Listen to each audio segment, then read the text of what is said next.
There is a growing mystery tonight about the identity of a young girl. Her body found 2 weeks ago on a small patch of land in Boston Harbor. One of the most horrific crimes in Massachusetts history. Investigators are chasing hundreds of leads. In this case in particular, it was tremendously difficult. There were no witnesses. There was no crime scene. Halo semuanya, selamat datang di Kamar Gelap Sini, channel yang membahas kisah-kisah kriminal nyata. Pada sore hari di tanggal 25 Juni 2015, seorang wanita bawa anjingnya jalan-jalan di pinggir pantai Deer Island dekat Boston, Massachusetts.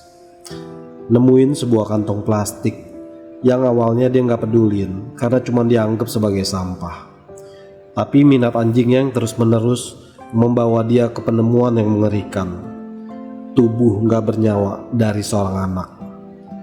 Kaget dan ketakutan, dia langsung lapor ke pihak berwenang. Called 911 because I just found a dead baby on the beach. Biar kata pihak berwenang udah berusaha semaksimal mungkin, identitas si bayi tetap nggak ketahuan, soalnya udah sampai tahap pembusukan yang parah. Tapi dibutuhin 3 bulan buat identifikasi anak itu. Nah, siapa orang yang waras mampu ngelakuin kejahatan kayak begini? Penyelidikan atas kematian si anak langsung dimulai setelah tubuhnya ditemuin di Pulau Deer. Terlepas dari pembusukan tubuh yang parah, pihak berwenang bekerja tanpa lelah buat mengidentifikasi si anak. This is a small unit and everybody in that homicide unit has children. And everybody took this personal, everybody took this home. Dia ditemuin cuman pakai legging putih dengan motif polkadot hitam barengan selimut motif zebra di dalam tas. Di awal banyak ketidakpastian yang bikin upaya jadi gagal. Ketika anjing pelacak digunain buat nemuin sisa tubuh atau sisa-sisa lainnya.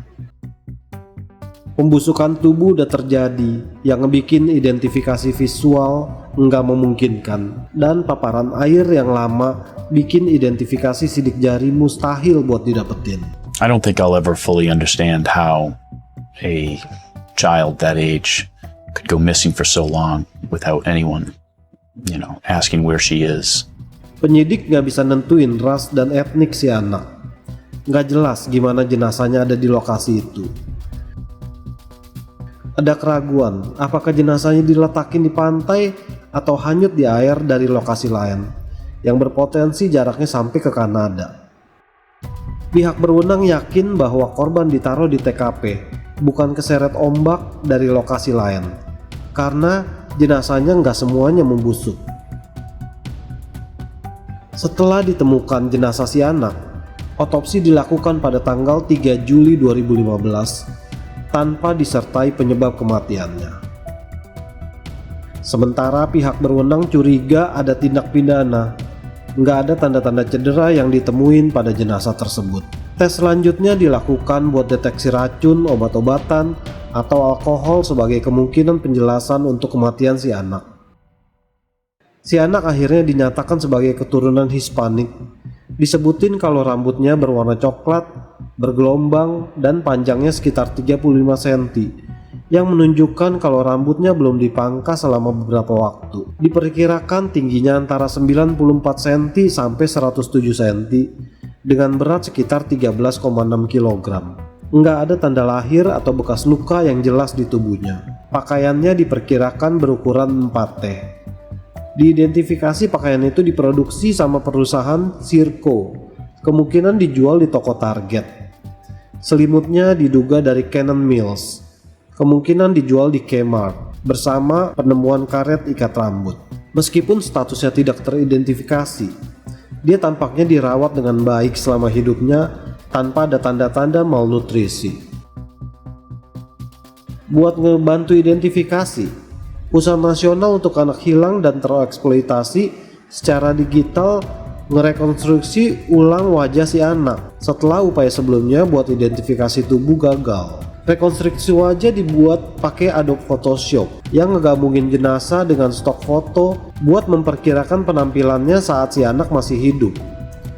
Selebaran dengan wajah dan barang-barang si anak disebar-sebarin dengan harapan bisa dapat informasi lebih banyak. Informasi detail anak dimasukin ke dalam NAMUS, yaitu National Missing and Unidentified Person System pada tanggal 4 Juli 2015. Dan detail penemuan barang-barangnya dan estimasi fisik juga disertakan. Lebih dari 200 orang hilang dicoret dari kasus tersebut, tapi nggak ada kecocokan. Meskipun ada upaya yang lebih, tapi nggak ada satu orang pun yang maju buat ngeklaim bertanggung jawab atas kejahatan atau mengidentifikasi korban. National Center, we've been able to get about 54 million views of this little girl, and I'm still amazed that nobody's come forward. But social media will help solve this because the pictures are what get people to call. Sekarang pengujian forensik berperan penting di penyelidikan kasus bayi Deer Island ini. Sampel DNA didapetin dari rambut dan gigi, tapi nggak cocok dengan profil siapapun yang disimpan di database orang hilang yang diketahui. Sampel tambahan dikirim ke Universitas Texas Utara untuk profil yang lebih spesifik. Meskipun proses ini makan waktu, dinyatain kalau si anak mungkin juga menghabiskan waktu di salah satu dari 6 negara bagian di New England dan mungkin wilayah lainnya. Tes rambut dan enamel mengindikasikan kalau dia mungkin telah berpergian melintasi negara. Pembawa acara televisi John Walsh memberikan wawasan soal kasus itu selama interview, mendesak pemirsa yang punya informasi buat maju. People out there, somebody knows who this little girl is. If you're not comfortable in calling the police, call me. Sekalipun banyak petunjuk diterima oleh pihak berwenang, kebanyakan nggak memberi hasil yang signifikan. Sebuah layanan teks dan telepon hotline 24 jam dibuat bagi orang untuk ngasih informasi secara anonim. Banyak telepon dan teks dari luar Amerika dan sekitarnya. Setelah 3 bulan pencarian yang gak kenal lelah, pada tanggal 18 September 2015, anak kecil itu diidentifikasi sebagai Bella Nevaeh Amoroso Bond. Dia lahir dari pasangan Joe Amoroso dan Rachel Bond pada tanggal 6 Agustus 2012. Bella diidentifikasi setelah tetangga Rachel ngelaporin hubungan antara Rachel dengan si bayi tanpa identitas itu. Laura Sprinsky, saudara perempuan dari tetangganya Rachel yaitu Michael Sprinsky, khawatir dia lama nggak ngelihat Bella ada di rumah. And then I said to him, "Did you see the pictures of the missing girl? Does it look like her?" And then he said, "That's her, man. I'm 99% sure." And then he wrote, "Dead serious. I'm crying. That's how serious, Laura." As soon as I seen that, everything that was going on, that all hit me at once. Jadi Laura paranin Rachel dan pacarnya, Michael McCarthy, yang bilang kalau Bella dibawa pergi sama Departemen Anak dan Keluarga. Namun ini kemudian dibantah, karena dicurigai kalau bayi tanpa identitas itu adalah Bella. Saudara perempuan si tetangga menghubungi pihak berwenang. Pada tanggal 17 September 2015, surat perintah penggeledahan dilaksanakan di rumah Rachel Bond di Dorchester, Massachusetts. Bokap kandungnya Bella, yaitu Joe Amoroso, nggak pernah ketemu dengannya, tapi udah bicara dengannya di telepon. Amoroso menyatakan ketidakpercayaannya kalau Rachel terlibat, dan dia berspekulasi kalau dia mungkin udah dibius pakai heroin sama pacarnya. Tapi nenek dari pihak bokap Bella percaya kalau Rachel sangat terlibat dalam kematian Bella, dan mempertanyakan kejujuran Rachel. Jadi buat tahu lebih lanjut soal apa yang telah terjadi, detektif harus menyelidiki masa lalu Rachel dan Michael. Bahkan balik jauh sampai ke November 2011 saat Bella masih dalam kandungan. Nyokapnya yaitu Rachel kecanduan parah terhadap heroin. Dia sangat terlibat dalam dunia narkoba setempat, gunain cara ilegal buat bayar kecanduannya. Meskipun ngalamin kesulitan, Rachel punya pasangan, Joe Amoroso, yang juga berjuang melawan kecanduan. Hubungan mereka makin buruk saat Joe tahu Rachel itu gak setia. Joe ngilang sebelum Bella lahir. Joe belum pernah ketemu putrinya. Rachel dulu pernah kehilangan hak asuh atas anaknya yang lain karena kecanduannya. Bertekad buat ngejaga Bella. Pada tanggal 6 Agustus 2012, Bella lahir di Boston Medical Center. Melihat putrinya untuk pertama kalinya, memberikan Rachel kekuatan dan tekad buat menjadi ibu yang bertanggung jawab. Tapi biar kata ia udah berusaha, muncul laporan-laporan pengabaian anak. Ia mendapatkan apartemen di dekat Dorchester dan berusaha menyediakan lingkungan yang stabil buat Bella. Meskipun ia mencintai Bella, Rachel berjuang melawan kecanduannya dan pola lama sesekali muncul lagi. Laporan tentang kecerobohan muncul terus, mencerminkan perjuangan Rachel yang berkelanjutan dengan kecanduan heroin dan dampaknya pada kemampuannya buat ngerawat Bella. Beberapa bulan berlalu, Departemen Anak dan Keluarga di Massachusetts menghubungi Rachel pada tahun 2012 dan 2013 karena kekhawatirannya tentang situasi rumah tangga. Karena ngerasain tekanan menjadi orang tua tunggal, Rachel tetap berhubungan sama Joe lewat telepon. Meskipun Joe berhubungan kembali dengan keluarga, Joe gak pernah balik buat lihat Bella secara langsung. Sementara itu, Rachel pengen punya pasangan dan mulai pacaran sama Michael McCarthy pada bulan Januari 2015. Pada awalnya semua tampak normal dan gak lama perilaku Michael mulai berubah gak menentu. Dia terobsesi dengan supranatural. Dia tinggal bareng Rachel dan Bella, dan hubungan mereka dengan cepat memburuk sebagaimana mereka berdua kecanduan narkoboy. Laporan ke polisi tentang penyalahgunaan gak ngefek dan situasi terus berlanjut. Alasan gak ada seorang pun memperhatikan ketidakhadiran Bella adalah karena Rachel bohong ke mereka. Rachel bohong dan bilang kalau Bella dibawa pergi sama Departemen Anak dan Keluarga. Setelah departemen itu ngunjungin rumah mereka, berkata kalau situasinya nggak bagus. Mengingat keadaan, orang-orang percaya ceritanya Rachel tanpa ada keraguan. Dengan semua kecurigaan dan pernyataan palsu dari Rachel soal pemindahan anak oleh Departemen Anak dan Keluarga, para penyidik memperoleh surat perintah penggeledahan dan menginterogasi Rachel dan Michael. Rachel akhirnya ngaku tentang peristiwa mengerikan di malam itu. Menurut ceritanya Rachel, Michael marah besar berulang kali dan nyerang, percaya kalau anak itu kerasukan. Punched her in the stomach. Where was she? Laying in the bed. I grabbed her. And she wasn't breathing. Saat Bella nggak sadarkan diri, Rachel coba melakukan CPR, tapi Michael mengancamnya dan buang jenazahnya di pelabuhan.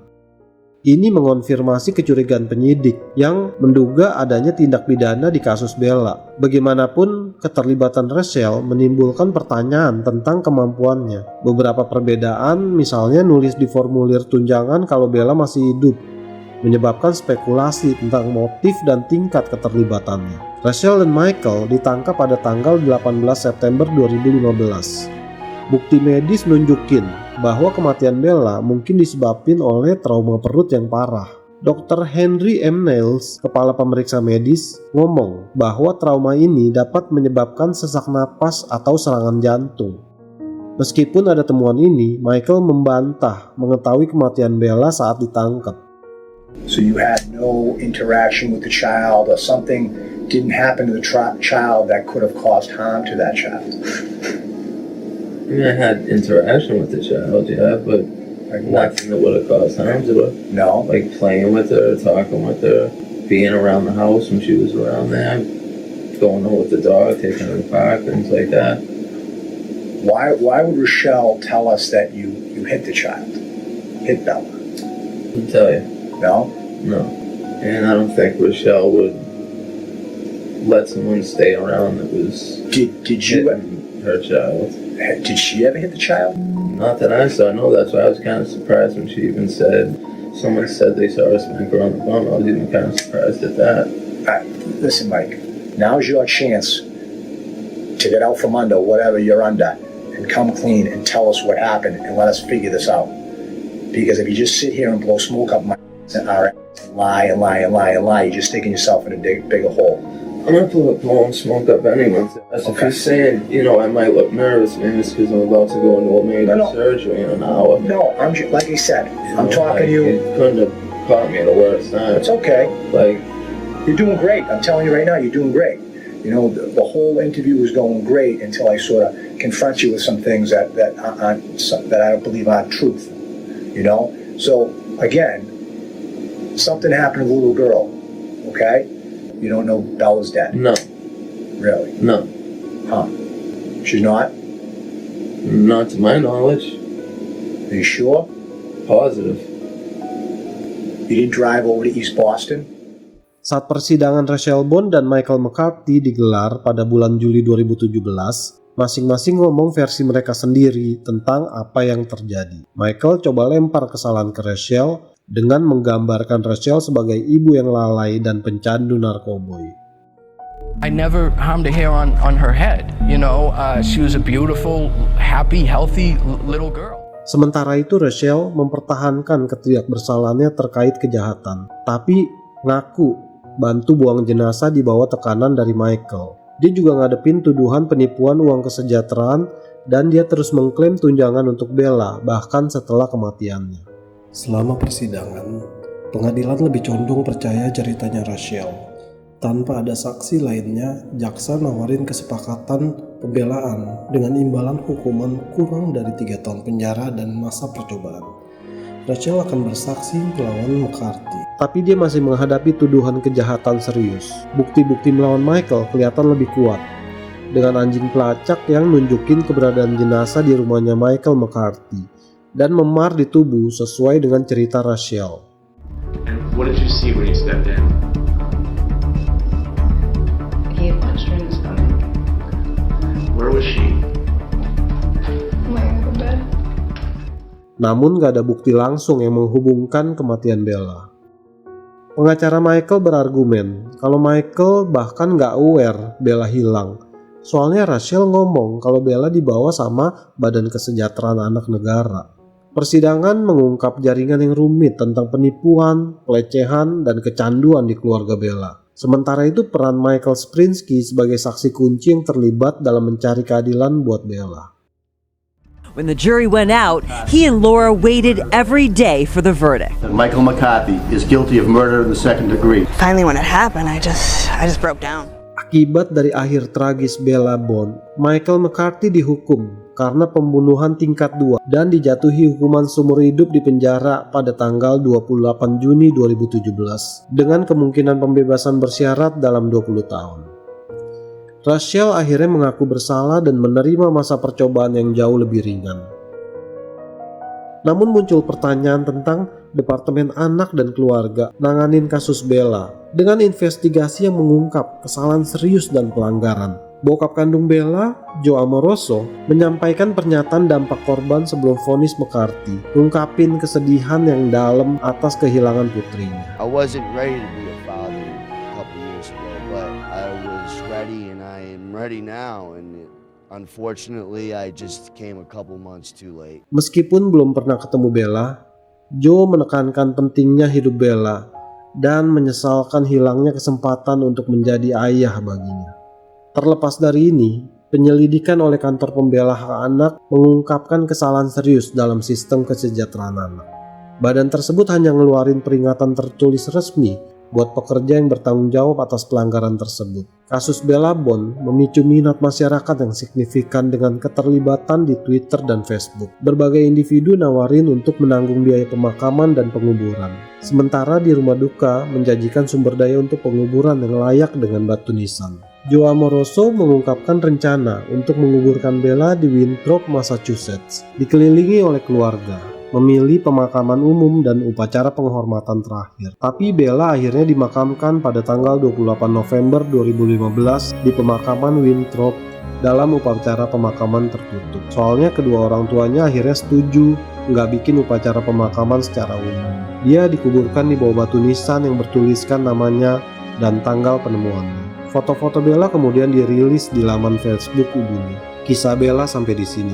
Jelas bahwa kelalaian orang tuanya nyebabin kematiannya yang tragis.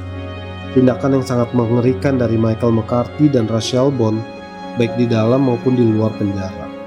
Dan kisah Bella menyoroti perlunya melindungi anak-anak yang rentan dengan lebih baik.